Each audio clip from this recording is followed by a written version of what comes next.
Hello, my name is Dr. Kadi, and today we are going to discuss medications for depressive disorders. Hello, my name is. The objectives for today's lesson is to name the 5 classes of medications for depressive disorders, identify the similarities and differences between SSRIs and SNRIs, discuss side effects of medications, recognize signs and symptoms of serotonin syndrome, and explain the risks of eating foods that contain tyramine when taking an MAOI. There are 5 drug classes of antidepressants, and they're grouped based on how they affect brain chemistry. So antidepressants in a class tend to have the same side effects and mechanism of action, but there are differences in their molecular structures, and that can change how well the drug is absorbed, disseminated, or tolerated by different people. So each drug class has its own benefits and risks, and some are preferred more than others. So SSRI, SNRI, atypical antidepressants, TCA, and MAOI. And as we go along, we will discuss what those abbreviations stand for. So SSRIs are selective serotonin reuptake inhibitors. And these are the first-line treatment for moderate or severe depression. They block the reuptake of monoamine neurotransmitter serotonin in the synaptic space and intensify the effects of serotonin. They're used for depression, OCD, bulimia, premenstrual dysphoric disorders, panic disorders, PTSD, bipolar disorder, generalized anxiety disorder, and social anxiety disorder. So you can see these include drugs like fluoxetine, which is Prozac, escitalopram, which is Lexapro, sertraline, which is Zoloft, citalopram or Celexa, paroxetine, also known as Paxil, and fluvoxamine, which is also Luvox.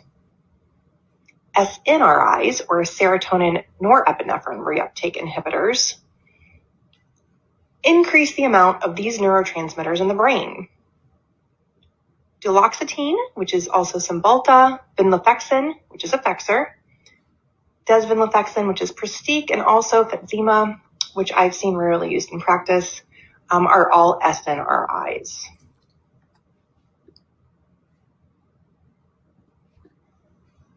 Selective serotonin reuptake inhibitors.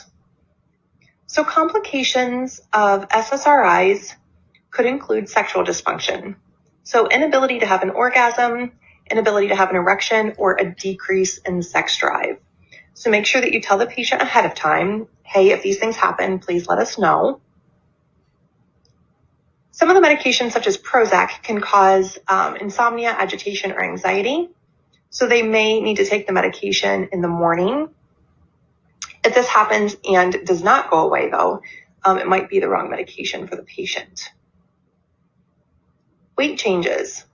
If there is weight loss or weight gain, we would definitely want them to let us know. Serotonin syndrome, which can begin 2 to 72 hours after the start of treatment, can be lethal, and we'll talk more about that in a minute. Withdrawal syndrome, if they stop the medication without tapering. Hyponatremia, this is more likely to occur in adult clients who are also taking a diuretic. Some clients may experience a rash, which could be treatable by either stopping the medication or taking an antihistamine. Very uncommonly, but could occur, would be sleepiness or feeling lightheaded. And while that's not likely, obviously a person should avoid driving if that would occur.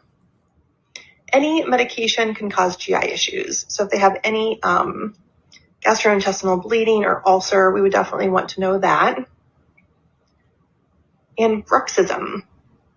People who have bruxism can use a mouth guard at night or change to a different class of antidepressants. Also, eating food with medication can sometimes reduce GI side effects. So contraindications and precautions. Many of these drugs are pregnancy risk category C medication, which means they could increase the risk of birth defects, and late in pregnancy, it could increase the risk of withdrawal or cause pulmonary hypertension in a newborn.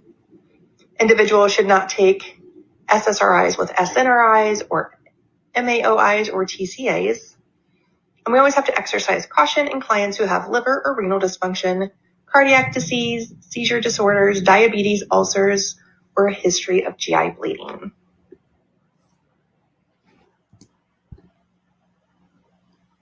Next, we are going to talk about serotonin syndrome. So serotonin syndrome can begin 2 to 72 hours after the start of treatment or after a dose change. Again, it can be lethal. And the signs and symptoms would include problems with concentration, confusion, abdominal pain, diarrhea, agitation, fever, anxiety, hallucinations, hyperreflexia, so uncoordination, diaphoresis, or tremors. And we would want to treat the symptoms. So there are medications that can create a serotonin receptor blockade, and we would want to treat muscle rigidity. You may need cooling blankets, anticonvulsants, and artificial ventilation. So this is very serious. Drug interactions. We want to avoid using MAOIs, TCAs, St. John's wort, or SNRIs while on an SSRI. We want to be careful if the patient is on warfarin. Warfarin can displace, when you use the SSRI with warfarin, it can displace it from bound proteins and result in an increased level of the drug. So we'd want to monitor their PT and INR levels and assess for indications of bleeding. We want to avoid concurrent use with NSAIDs and anticoagulants because it can suppress platelet aggregation, increasing the risk of bleeding.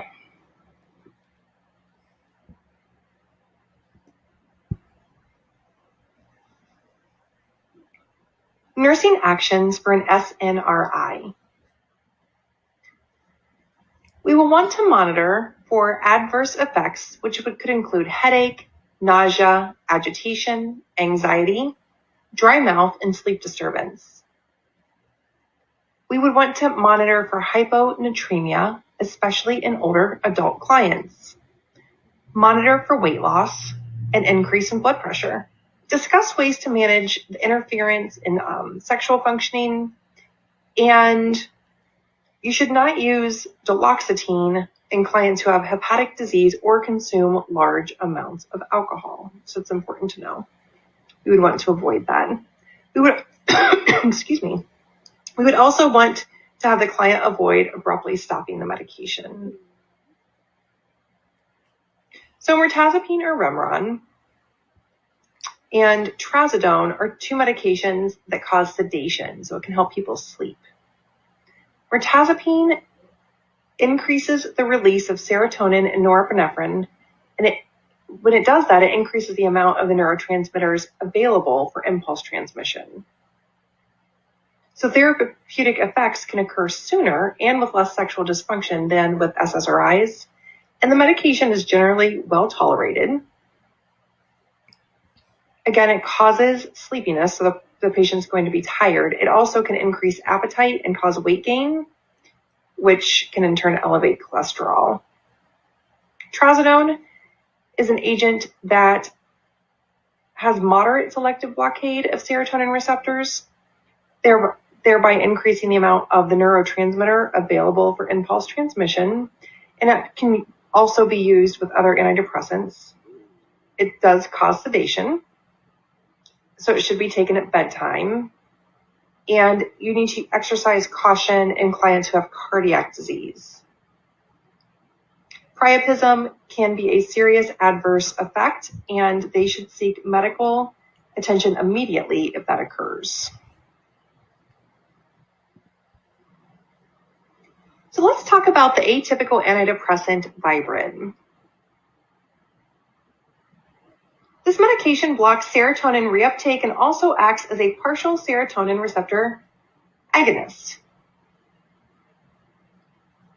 The nursing actions that we would need to consider is to tell the patient to take it with food because that increases absorption. It can cause sexual dysfunction in both male and female clients. There is a risk for serotonin syndrome and neuroleptic malignant syndrome. Do not give the medication and notify the provider immediately if any manifestations of these syndromes occur. Monitor the client for hyponatremia while taking the medication. The medication can cause dizziness, so avoid driving until effects are known.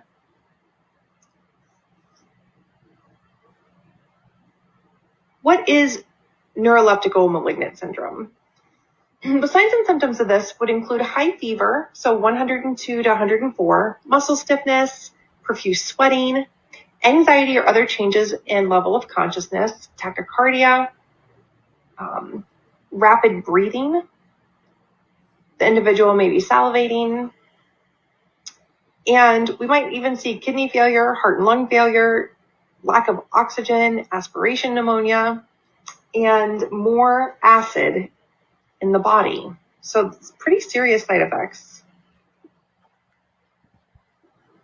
WELLBUTRIN is another atypical antidepressant, also known as bupropion, and it inhibits dopamine uptake. So WELLBUTRIN causes less sexual dysfunction than other medications. It also decreases an individual's urge to smoke. Complications include headache, dry mouth, GI distress, constipation, increased pulse, nausea, restlessness, insomnia, anxiety, decreased appetite, and seizures. It's a pregnancy risk category B. So if you're pregnant, that would be could be contraindicated. If you have a history of seizure disorders, we would not want to prescribe this, or anorexia or bulimia. It should not be taken with an MAOI because you would have an interaction and you could have an increased seizure risk if you're taking it with an SSRI as well. So that is WELLBUTRIN, an atypical antidepressant. And again, that boosts neurotransmitters norepinephrine, noradrenaline, and dopamine.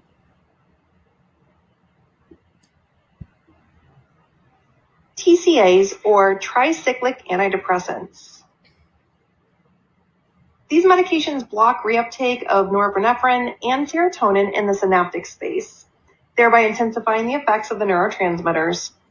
It can take a couple weeks before TCAs begin to work, and the maximum effects of the dose the patient is on may not be seen for 4 to 8 weeks. This medication can also be used for neuropathic pain, fibromyalgia, anxiety, insomnia, bipolar disorder, very rarely, obsessive compulsive disorder, and ADHD, according to your text. So some of the more common TCAs would include amitriptyline, doxepin, and nortriptyline.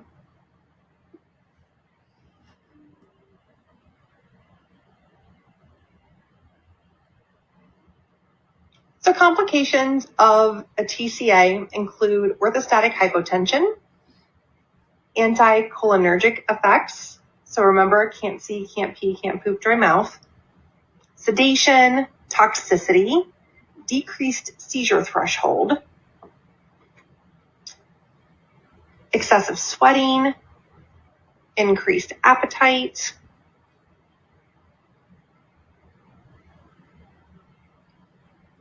so when we're looking at the complications, we would want to monitor for lightheaded or dizziness. So for the postural hypotension, we would want to monitor for dizziness. We would also want to avoid dehydration. For anticholinergic effects, we can educate the client to chew sugarless gum, sip on water, wear sunglasses outside for photophobia, eat foods high in fiber for constipation, and exercise regularly. increase fluid uptake, so at least 2 to 3 liters a day, and urinate just before taking the medication. We also want to make sure that they tell their provider if any adverse effects continue. The sedation usually diminishes over time, but we would obviously not want a patient to drive if sedated, and we would want them to take the medication at bedtime if it makes them tired. This medication can result in cholinergic blockade and cardiac toxicity. So we might see dysrhythmias, mental confusion, agitation, and that can be followed by seizures, coma, and even possibly death. So in a patient who has attempted suicide or is likely to attempt suicide by overdose, we would not want them to have access to all of their medication at once. So they may only be able to have 1 week supply at a time.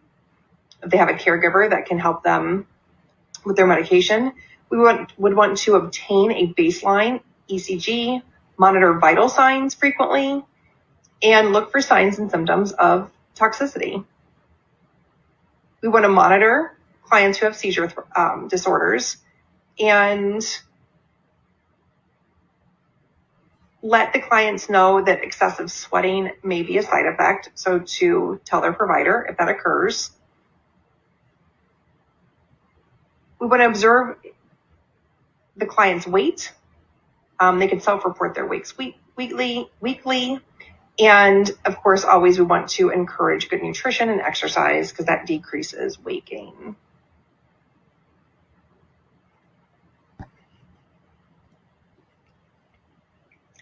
MAOI, or monoamine oxidase inhibitors. These medications block MAO in the brain, and this increases the amount of norepinephrine, dopamine, and serotonin that's available for transmission of impulses. An increased amount of those neurotransmitters at nerve endings intensifies responses and relieves depression. These medications can be used for depression, bulimia, atypical depression, panic disorder, social anxiety disorder, generalized anxiety disorder, OCD, which is obsessive compulsive disorder, or PTSD.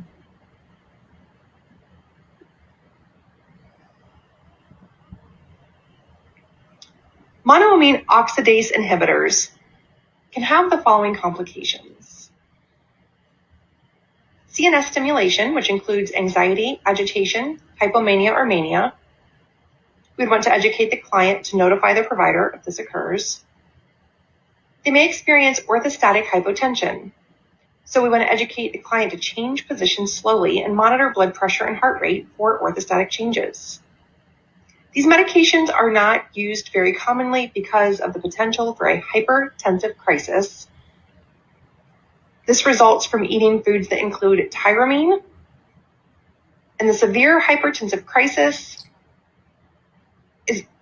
is a result of intensive vasoconstriction and stimulation of the heart. These medications are contraindicated in individuals who are pregnant, who have the following comorbidities, and we do not want patients who are taking an SSRI, SNRI, or a TCA to also take an MAOI.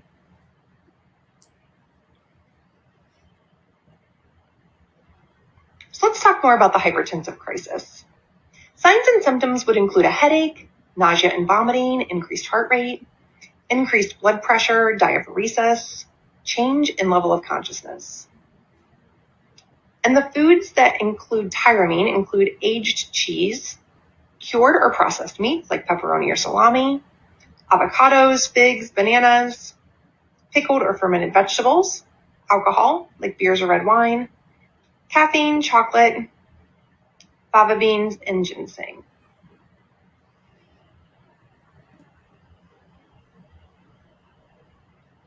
So we would want to avoid over-the-counter decongestants, and cold remedies when taking an MAOI, because that can promote release of norepinephrine and lead to a hypertensive crisis. Again, avoid taking with a TCA, which could cause hypertension, or an SSRI or SNRI, which could cause serotonin syndrome. When taken with an opioid analgesic, they could experience a fever, And we want to stop the medication 10 to 14 days prior to surgery. And again, we want to make sure that we monitor this individual's blood pressure.